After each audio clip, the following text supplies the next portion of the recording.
எதை வச்சு நம்மள கிண்டல் கேலி பண்றாங்களோ அதை வச்சே முன்னேறி காட்டுறது தான் அப்படின்றத நம்மளை போன்ற பல பேருக்கு ஒரு முன்னுதாரணமா இருந்திருக்கிறாரு லெஜெண்ட் சரவணன்.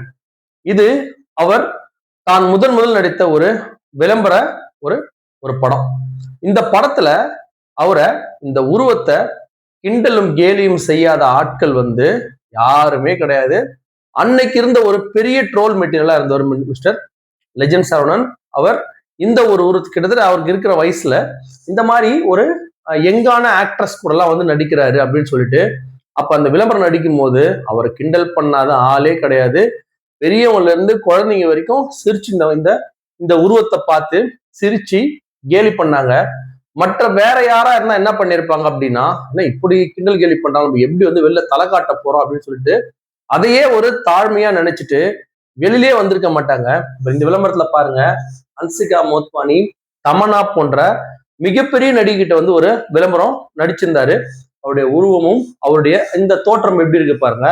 இந்த தோற்றம் இருந்த திரு சரவணன் அவர்கள் தன்னுடைய முதல் படமான லெஜெண்ட்ல வரும்போது கூட பாத்தீங்கன்னா, இதோட விளம்பர படம் தான். இந்த விளம்பர படம் கூட இருக்கிற அந்த நடிகைகள்லாம் வச்சு இந்த மாதிரி அழகான நடிகர்கள் நடிப்பாரா அப்படின்னு சொல்லி கிண்டலும் கேலியும் பண்ண இந்த ஊர்ல அதுக்கு அடுத்து தன்னுடைய முதல் படமாக லெஜெண்ட் அப்படின்ற ஒரு படத்தை எடுக்கிறாரு. இது அவர் விளம்பரம் நடித்ததை விட மிகப்பெரிய ஒரு ட்ரோல் மெட்டீரியலா மாறி அவரை கிண்டல் கேலி பண்ணாத ஆட்கள் யாருமே இல்லாம இருந்தாங்க. ஆனா அந்த நேரத்துல நம்ம இவர் படத்தை பார்த்துட்டு இல்ல இவர் ஏதோ ஒண்ணு முதல் விளம்பரம் நடிக்கும் போது நம்மளுக்கு பார்க்கும்போது புதுசா அப்புறம் பார்க்க பழகின மாதிரி இவருடைய இந்த உருவம் இந்த படத்துல சரியா எடுபடல. பல ஒரு சென்டிமெண்டா காட்சிகளும் ஆக்ஷன் காட்சிகளும் அதுவும் காதல் காட்சிகள்லாம் ரொம்ப சரியில்லாத மாதிரி அந்த மேக்கப் எல்லாமே போட்டு ஒரு மாதிரி நம்ம லெஜெண்ட்ஸ் மீண்டும் ஒரு ட்ரோல் மெட்டீரியலா மாத்திருந்தது அந்த முதல் படமான லெஜெண்ட். இதுல கூட பாத்தீங்கன்னா மீச தாடி எதுவுமே இல்லாம ஃபுல்லா வழிச்சு ஒரு மாதிரியா அந்த முதல் படத்துல விளம்பரத்துக்கு ஒரு எக்ஸ்டென்ஷனா இருந்தது இந்த முதல் படமான லெஜெண்ட். ஆனா அதை எல்லாத்தையுமே மாத்தக்கூடிய ஒரு படமா வந்திருக்கு இந்த லீடர் திரைப்படம். இந்த படத்துல அவர் அப்படியே தன்னுடைய எந்த லுக்கை வச்சு அவரை நம்ம கிண்டல் கேலி பண்ணமோ அந்த லுக்கை அவ்வளவு அழகா மாத்தி படம் முழுக்க கிட்டத்தட்ட ஒரு 2 மணி நேரம் 20 நிமிஷம் ஓடக்கூடிய இந்த படத்துல அவரு கிட்டத்தட்ட ஒரு 1.5 மணி நேரமாவது அந்த ஸ்கிரீன்ல வராரு. 1.5 மணி நேரமா ஸ்கிரீன்ல வராரு. அவ்வளவு நேரமே அவரை பார்த்து நம்மளுக்கு போர் அடிக்காம, கிண்டல் பண்ண முடியாம, கேலி பண்ண முடியாம ஒரு அழகான ஒரு பர்ஃபார்மன்ஸையும் ஒரு அழகான ஒரு லுக்கையும் கொடுத்திருக்கும் இந்த லீடர் படத்தின் இயக்குனர் திரு துரையை கண்டிப்பா பாராட்டணும்.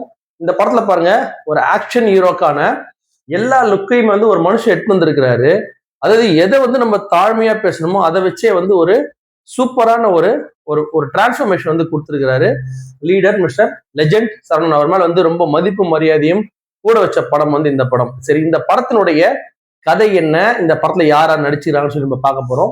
இந்த படத்துல சரவணன் கூட பாயல் ராஜ்புத் அப்படின்ற ஒரு ஹீரோயினாவும், ஆண்ட்ரியா ஒரு முக்கியமான கதாபாத்திரத்திலையும், ஷாம் ஒரு முக்கியமான கதாபாத்திரம் நடிச்சிருக்கிறாரு.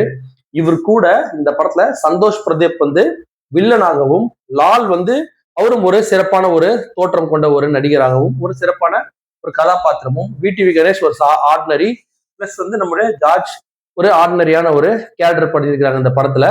இவங்க கூட காமெடிக்காக ஆதித்யா கதிரும் நம்ம நிஷாவும் பயன்படுத்தப்பட்டிருக்காங்க. இந்த படத்துல நம்ம சொல்லணும் அப்படின்னா காமெடிகள்லாம் ஒன்றும் பெருசா எடுபடல. ஆனா இந்த படத்தினுடைய கதை என்னன்றதை நம்ம ஃபர்ஸ்ட் பார்த்துருவோம். ஒரு நம்முடைய மிஷன் இம்பாசிபிள் படம்லாம் நீங்க பார்த்துருப்பீங்கன்னு நினைக்கிறேன். அந்த படத்துல வர மாதிரி ஒரு மிஸ்டீரியஸ் ஒரு கேரக்டர், அது ஒரு ஒரு ஒரு கண்டுபிடிக்கக்கூடிய ஒரு ஏஜென்ட், ஒரு யாராலையும் ட்ரேஸ் பண்ண முடியாத ஒரு ஏஜென்ட்டா இருக்கிறார் நம்ம லெஜெண்ட் சரவணன். அவர் என்ன பண்றாருன்னா, அவருக்கு கொடுக்கப்பட்ட வேலைகள் என்னன்னா, அவரும் அவருடைய குடும்பம் மாதிரி யாருன்னா செட் பண்ணிட்டு போயிட்டு ஒரு இடத்துல மக்களோட மக்களா பழகி கவர்மெண்ட்டுக்கு டபுள் கிராஸ் பண்றவங்க, அதாவது அரசாங்க வேலைகளோட டபுள் கிராஸ் பண்ணாங்கன்னா அவங்களை கண்டுபிடிச்சு அரசாங்கத்துக்கு அரசாங்கத்தை காப்பாற்ற வேண்டிய வேலையை சீக்கிரட்டா செய்யக்கூடிய ஒரு ஏஜென்ட்டாக லெஜெண்ட் சரவணன் இந்த படத்துல நடிச்சிருக்கிறாரு. இந்த படத்துல லெஜெண்ட் சரவணன் கூட ஹீரோயினா நடிச்சிருக்கக்கூடிய பெரிய ஒரு ஹோப் இல்லைன்னா கூட அவங்க 2 பேரும் சேர்ந்து ஒரு இடத்துல கண்டுபிடிக்க போறாங்க. அந்த இடத்துல ஒரு சில காட்சிகள்ல அந்த ஹீரோயினை கெட்டவங்களா கருதி கூட இருக்கவங்களே அவங்க கெட்டவங்க நினைக்கிறாங்க அந்த ஹீரோயினை. அந்த நேரத்துல சரவணன் தன்னுடைய துப்பாக்கி எடுத்து தன்னுடைய மனைவி வந்து சுட்டுறாரு. அந்த சுட்டு வருமா அப்போ அவருக்கு பிறந்த ஒரு குழந்தைய வந்து அனாத ஆசிரமம் சேர்க்கிறாங்க. அந்த அனாத ஆசிரமத்தில் இருக்கிற குழந்தைய 6 வருஷம் ஜெயிலுக்கு அப்புறமா அந்த குழந்தையை அழைச்சு கொண்டு அவங்களுக்கு இருக்கக்கூடிய ஒரு ப்ராஜெக்டை முடிக்கிறதுக்காகவும் அந்த குழந்தையை பயன்படுத்தி அவர் ஏற்படுத்தின இந்த இந்த ப்ராஜெக்டை எப்படி க்ளோஸ் பண்றாரு, எப்படி காப்பாத்துறாரு அப்படின்றத இந்த படத்தினுடைய மீதி கதை. இந்த படத்தோட முக்கியமான கதை வந்து நம்ம சொன்ன முக்கியம் செகண்ட் ஹாஃப்ல தான் வருது. ஆனா ஃபர்ஸ்ட் ஹாஃப்ல இவர் யாரு, இவர் எங்கிருந்து வராரு அப்படின்னு நம்ம தெரிஞ்சுக்கிறதுக்கு முன்னாடி அந்த கதையோட்டம் வந்து ஒரு பெரிய வந்து நம்ம நம்ம வந்து எடுத்தோம்னா இவர் பெரிய இவ்வளவு பெரிய ஆள்லாம் நம்ம சொல்ல வைக்கல. இவர் யாருன்னு சர்ச் பண்ண வைக்குது. ஒரு சாதாரண ஒரு கேரக்டரை தான் காட்டுறாங்க. படத்தினோட ஆரம்பத்தை ஒரு சாதாரண தந்தை மாதிரி தான் எல்லார் கண்ணுக்குமே படுற மாதிரி இயக்குனர் பண்ணியிருக்கிறாரு. போக போக அங்க நடக்கக்கூடிய ஒரு ஒரு காட்சிகளும் ஷாம் வந்து ஒரு எஸ்பி ஆகவும் ஆண்ட்ரியா வந்து ஒரு இன்ஸ்பெக்டராகவும் இருக்கக்கூடியவங்க எல்லாம் சேர்ந்துக்கிட்டு ஒரு குற்றத்தை கண்டுபிடிக்க போகும்போது ஒருத்தரும் தனித்தனியா முயற்சி பண்ண நேரத்துல சரவணன் வந்து உள்ள இழுக்கிறாங்க. உள்ள இழுக்கும் போது அவரு இவங்களாலதான் அவர் உள்ள தான் நினைச்சிருப்போம். ஆனா இவங்க எல்லாரும் செட் பண்ணது சரவணன் தான் அப்படின்ற இன்டர்வல் சீன் பிளாக் வரும்போது உண்மையா வந்து ஒரு வித்தியாசமான ஒரு படம் நம்ம பார்க்க போறோம். சரவணன் சாரோட வித்தியாசமான படம். நம்ம மத்த நடிகர் இந்த மாதிரிலாம் படம் பார்த்தோம். ஒரு ஆக்ஷன் ஹீரோக்காண்ட ஒரு சரவணன் சாரோட ஒரு வித்தியாசமான படம் பார்க்க போறோம் இன்டர்வல் நமக்கு தெரிஞ்சுது. அந்த இன்டர்வல் வரைக்குமே வந்து படத்துல எங்கேயுமே போர்கள்லாம் எதுவுமே அடிக்கல. அது மட்டும் அழகா போயிட்டே இருந்தது. ஆனா செகண்ட் ஹாஃப் வரும்போது கொஞ்ச நேரம் வந்து அந்த இவங்களுடைய கதைகள்லாம் காட்டும் போது சில கொஞ்ச நேரம் போர் அடிச்சது. அதுல எந்த மாற்று கருத்தும் கிடையாது. ஆனா அதுக்கப்புறம் வந்து இந்த படத்தினுடைய கடைசி ஒரு 1/2 மணி நேரம் ஒரு 45 நிமிஷம் என்ன பண்ணாங்கன்னா ட்விஸ்ட் மேல ட்விஸ்ட், ட்விஸ்ட் மேல ட்விஸ்ட், ட்விஸ்ட் மேல ட்விஸ்ட் கொடுத்துட்டே இருக்கிறாங்க. அந்த ட்விஸ்ட் எல்லாமே வந்து கண்டிப்பா வந்து வெறுக்கிற மாதிரி இல்ல, ரசிக்கிற மாதிரி தான் இருந்தது. ஒரு ஒரு ட்விஸ்ட்டுமே வந்து பாத்தீங்கன்னா அந்த படத்தோட வெற்றிக்கு வந்து ஒரு மிகப்பெரிய பலமா இருக்கு. இந்த படத்தினுடைய இயக்குனர் துரை செந்தில்குமார் வந்து அவ்வளவு அழகா வந்து இந்த படத்தை வந்து கதையை அமைச்சிருக்கிறார். அதுவும் நம்ம லெஜெண்ட் செவன் வந்து படம் பார்க்கும்போது நம்மளுக்கு எந்த விதமான போர் அடிக்காம அந்த படம் கடைசி வரைக்கும் எடுத்துன்னு வந்தது வந்து இயக்குனருடைய ஒரு மிகப்பெரிய பிளஸ் பாயிண்ட் தான் நான் பாக்குறேன். அதுக்கப்புறமா இந்த படத்தினுடைய இசையமைப்பாளர் ஜிப்ரான் கூட பாத்தீங்கன்னா ஒரு அருமையான இசையை கொடுத்துருக்காரு. பாடல்களோட அந்த பேக்ரவுண்ட் மியூசிக் வந்து ரொம்ப நல்லா கொடுத்துருக்காரு. இந்த குழந்தையா நடிக்கக்கூடிய அந்த பெண்ணுமே வந்து பாத்தீங்கன்னா ரொம்ப அழகா பர்ஃபார்ம் பண்ணியிருக்கிறாங்க. அந்த கேரக்டர் அந்த பொண்ணுடைய பர்ஃபார்மன்ஸ் வந்து இந்த படத்துக்கு ரொம்ப ஒரு வெற்றிக்கு ஒரு மிகப்பெரிய விஷயம். அந்த படத்துல குறைகள் இல்லைன்னா படத்துல அங்க குறைகள் இல்லாத எந்த படமுமே இல்லை.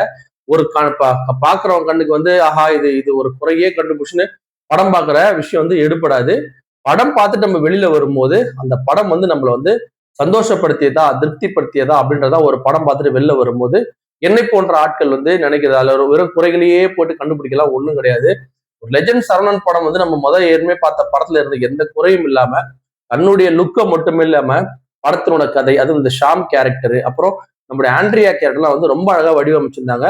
ஷாமோட அந்த குடும்ப பேக்ரவுண்ட் அவ்வளவு பேர் குடும்ப பேக்ரவுண்ட் ஏன்டா காட்டுறாங்கன்றது அதுக்கு ஒரு முக்கியமா ஒரு காட்சிக்குமே முக்கியத்துவம் கொடுத்து கிளைமேக்ஸ்ல அதுக்கு ஒரு முக்கியத்துவம் கொடுத்து அதே மாதிரி லால் மற்றும் நம்ம ஆண்ட்ரியா சம்பந்தப்பட்ட அந்த கதாபாத்திரங்களும் ஒரு முக்கியத்துவத்தை கொடுத்து எந்த கதாபாத்திரத்தையும் அனாவசியமான கதாபாத்திரங்களை காட்டாம எல்லா கதாபாத்திரமும் முக்கியத்துவம் கொடுத்து கிட்டத்தட்ட நெருக்கத்துக்கு நெருக்கம் வந்து ஒரு சூப்பர் டூப்பர் ஹிட் படத்தை வந்து கொடுக்க முயற்சி பண்ணி வெற்றியும் பெற்றிருக்கிறாங்க இந்த டீம்.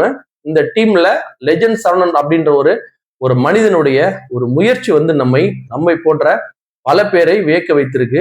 இந்த படம் குடும்பத்தோட எந்த விதமான தவறான சீன்களும் இல்லை, எந்த விதமான ஒரு முகம் சுளிக்கும் காட்சிகளும் இல்லை.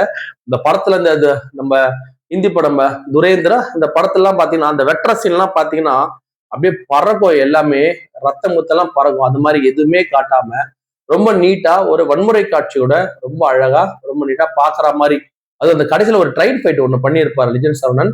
அது வந்து அவ்வளவு சூப்பரா பண்ணியிருந்தாங்க. கிட்டத்தட்ட நம்மளுக்கு ஒரு சின்ன டென்ஷன் அங்கேயுமே ஃபைட்னே தான் எண்டு நம்மளுக்கு தெரிஞ்சா கூட அங்கேயும் சில கதாபாத்திரங்களை வந்து நம்ம அதை தெளிவுபடுத்தும் போது அந்த காட்சியும் சிறப்பா அமைஞ்சு கிளைமேக்ஸ் வரைக்கும் ஒரு ஒரு ஒரு போர் அடிக்காத ஒரு நீட்டான ஒரு ஆக்ஷன் படம். நம்ம தொடர்ந்த வித்லவ் யூத் போன்ற காதல் படங்களே பார்த்து பார்த்து போர் அடிச்ச பல பேருக்கு வந்து இந்த ஆக்ஷன் படம் வந்து ஒரு மிகப்பெரிய ட்ரீட்டா இருக்கும். செகண்ட் பார்ட்னு சொல்லியிருக்கிறாங்க. இந்த ஃபர்ஸ்ட் பார்ட்டை பொறுத்த வரைக்கும் இந்த படம் வந்து ஒரு சிறப்பான படமாக அமைந்து லெஜெண்ட் சரவணனுக்கு வந்து இது வந்து ஒரு மிகப்பெரிய பிரேக்கும் அவர் நடிக்க போற அடுத்த படத்துக்கு வந்து ஒரு மிகப்பெரிய எதிர்பார்ப்பு உண்டாகிற படம் தான் இந்த லீடர்.